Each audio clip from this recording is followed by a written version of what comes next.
আজিৰ ভিডিঅ'ত মই SSLC 2024 জেনেৰেল মেথমেটিক্সৰ কুৱেশ্যন পেপাৰখন সলভ কৰিবলৈ লৈছোঁ। প্ৰথমতে আমি MCQ কুৱেশ্যনখিনি সলভ কৰি লওঁ। তাৰ প্ৰথম কুৱেশ্যনটো সুধিছে যে তলৰ তালিকাখনৰ খালী ঠাইত y ৰ মান কি হ'ব? তলৰ তালিকাখন এনেদৰে দিয়া আছে, x আৰু y দিয়া আছে।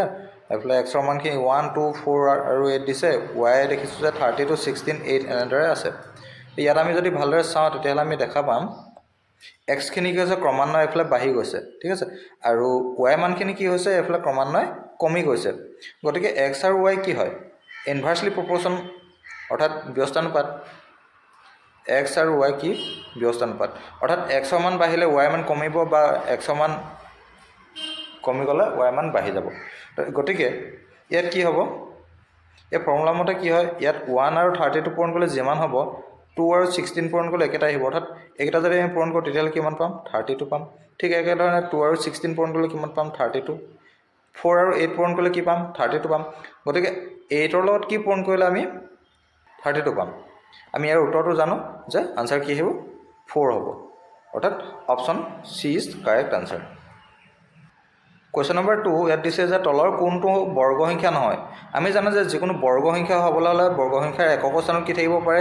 0 থাকিব পাৰে, 1 থাকিব পাৰে, 4 থাকিব পাৰে, 5 থাকিব পাৰে, 6 থাকিব পাৰে আৰু 9 থাকিব পাৰে। এই 6টাৰ ভিতৰত যিকোনো এটাহে থাকিব পাৰে।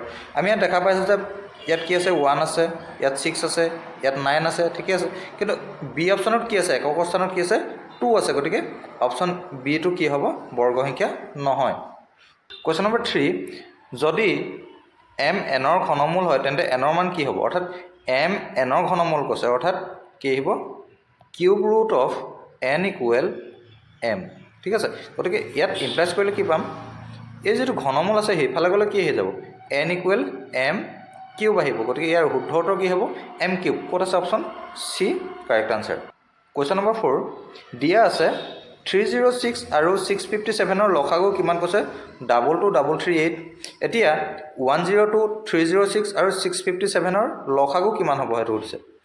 ইয়াত যদি আমি ভালদৰে চাওঁ তেতিয়াহ'লে 306 আৰু 657 এই দুয়োটা সংখ্যা ইয়াতো আছে।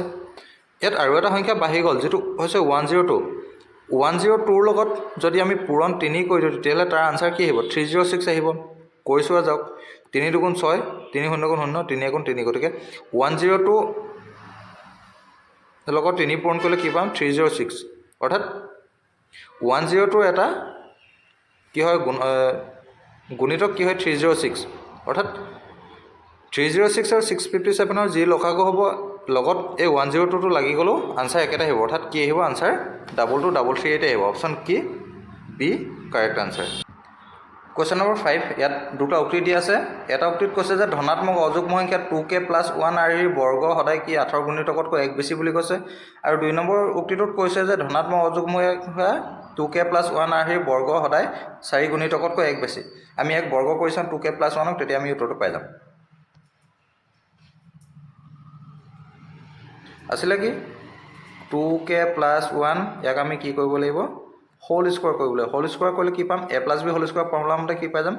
4k² + 4k + 1। এতিয়া ইহঁত দুটাৰ পৰা আমি 4 কেইটা কমন ল'ব পাৰিম। 4 ব্ৰেকেটত কি থাকি গ'ল? k² + k + 1। অৰ্থাৎ 4 লগত 4 গুণিতক, অৰ্থাৎ 4 লগত কিবা এটা পূৰণ হৈছে +1, অৰ্থাৎ 4 গুণিতকতকৈ 1 বেছি হৈ গ'ল।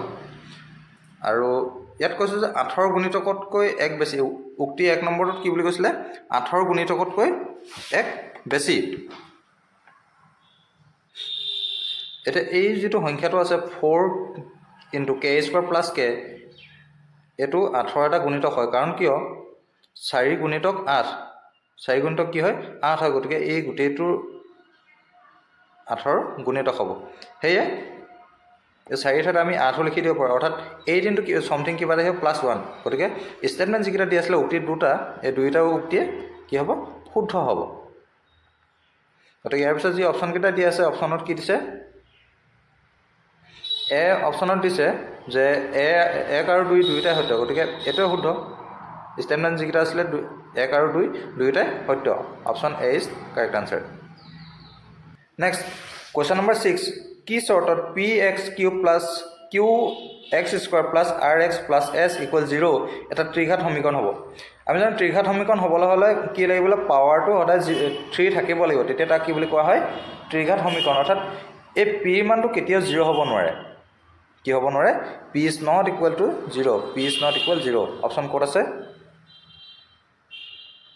অপশ্যন ডি দি আছে পি নট ইকুৱেল 0, গতিকে ডি শুদ্ধ উত্তৰ।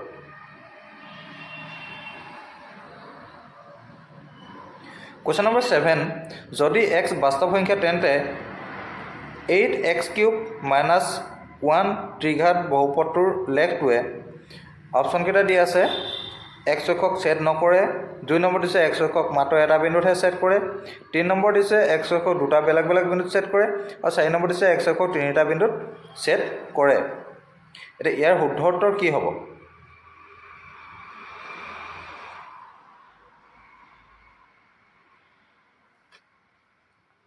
আমি এনে জানো যে ত্ৰিঘাত বহুপদৰ শূন্য কেইটা থাকে, 3টা থাকে, কিন্তু ইয়াৰ ক্ষেত্ৰত অকণমান বেলেগ।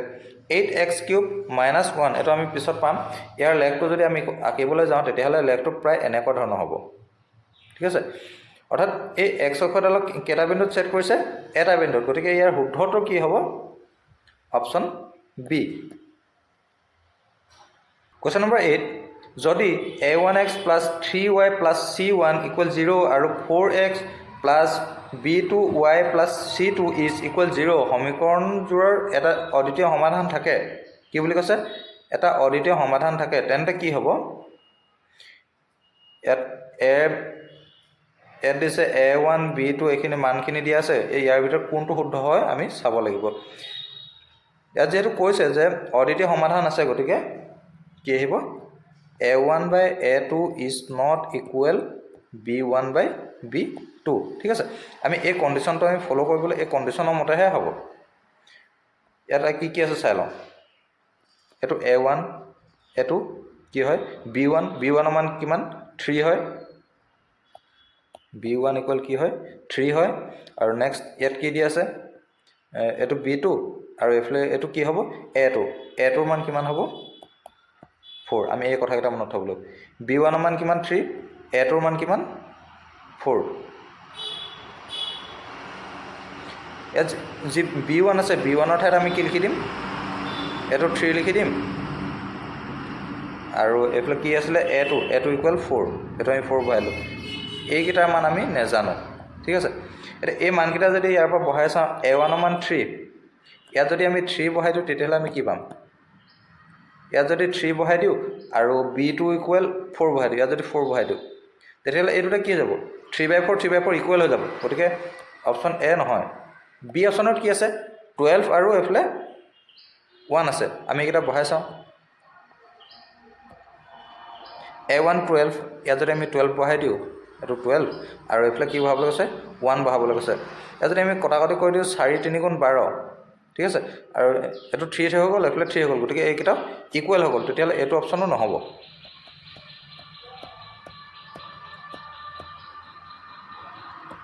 নেক্সট কি দিছে, a1 = 4, b2 = 3, ইয়াত কি বহাবলৈ আছে, 4, আৰু ইয়াত কি 3, তেতিয়া 4 কটাকটি গ'লে 1 থাকিব, 3/3 1 থাকিব, গতিকে এইটোও নহয়। প্লাছ কি থাকিলে, ডি থাকিলে, এইটোও শুদ্ধ হ'ব। আমি তথাপি কৰি চাওঁ আনচাৰ কি আহে।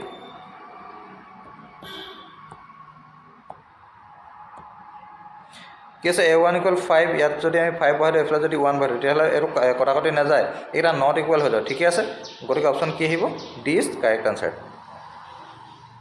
কুৱেশ্যন নম্বৰ 9, এক্স অক্ষৰ ওপৰত থকা যিকোনো বিন্দুৰ স্থানাংক হ'ব, ক'ত থকা, এই এক্স অক্ষৰডালত থকা বিন্দুৰ স্থানাংক কি হ'ব, এইটো আমি জানোৱে সকলোৱে, x,0, আনচাৰ কি আহিব, x,0।